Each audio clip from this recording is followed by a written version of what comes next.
Sobrang init. Tilapia? Tilapia oh. Nagsimata yan? Kamatayan. Sobrang init yan. Pagka talagang mababaw na yung tubig pala oh. Hindi na sila tumatagal. Ang dami pa dito oh. Tumusok dito sa taas. Oh. Sobrang init. Tilapia oh. Tilapia. Tilapia ito. Nagkamatay na. Ayun oh. Tilapia. Napakadami ng ano dito. Gusto yan nyo? Oo. Yan. Hindi pa yata nakon yun? Hindi pa nakon yun. Ang dami nakalutang mga ano dun. Na, ano. Patay? Ayun oh. Tingnan mo yung namumuti lahat. Gurami lahat yun. Ang dami. Nagkamatay yung isda dahil sa sobrang init.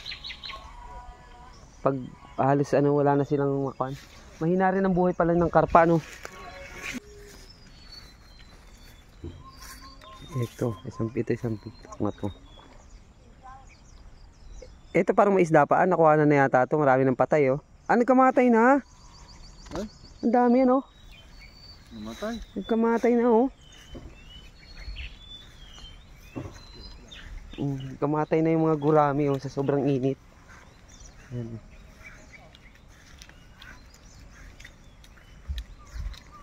Namatay na. Sayang, ang dami pa naman oh.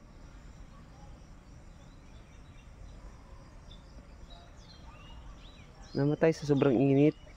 Madali para mamatay yung mga gurami, sayang oh.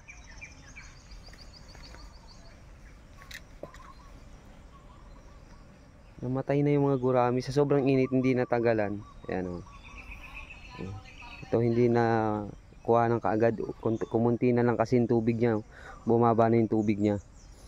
Dati kasi ito nililimasan, tinatanggalan ng tubig sa sobrang init. Ayan.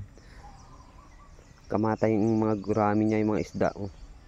Pero meron pa yan, mga ano, hito, dalag. Kukuryentehin na lang. Kaya hindi na nililimas kasi babaw na siya.